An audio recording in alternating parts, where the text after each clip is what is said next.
नमस्कार विद्यार्थी मित्रांनो, आज आपण येथे जे आहे ते आपल्या शरीरातील वेगवेगळ्या प्रकारच्या ज्या सेल्स आहेत त्याचे जे आहेत ते प्रकार पाहणार आहोत. तर तुम्हाला माहिती आहे का कुठल्या कुठल्या प्रकारच्या पेशी आपल्या शरीरामध्ये आढळतात?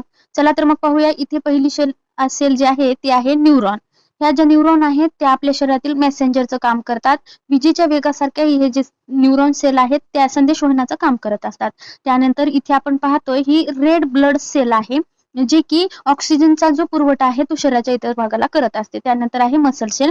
ही मसल सेलच्या सहाय्याने आपण जे आहे आपल्याला हालचाल करण्यामध्ये ही मसल सेल मदत करत असते. त्यानंतर ही हिरव्या कलरची प्लांट सेल आहे. यामध्ये जे आहे वनस्पती फोटोसिंथेसिसची प्रक्रिया करत असतात. त्यानंतर आहे इम्युन सेल.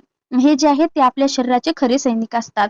आपल्याला जे आहे ते जे आपल्या शरीराला हानी पोहोचवणारे बॅक्टेरिया वगैरे असतात त्यापासून आपले संरक्षण इम्युन सेल करत असतात.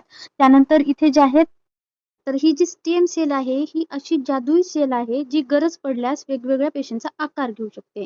त्यानंतर आहे इथे इपिथेलियल सेल, ही जी आहे ना आपल्या शरीराचे जे आहे ते त्वचा आणि शरीराचे रक्षण करत आपल्या अवयवांचे ही इपिथेलियल सेल त्वचा आणि अवयवांचे रक्षण करते. त्यानंतर आहे एक सेल, ही आपल्या शरीरातील सर्वात मोठी सेल आहे, पेशी आहे.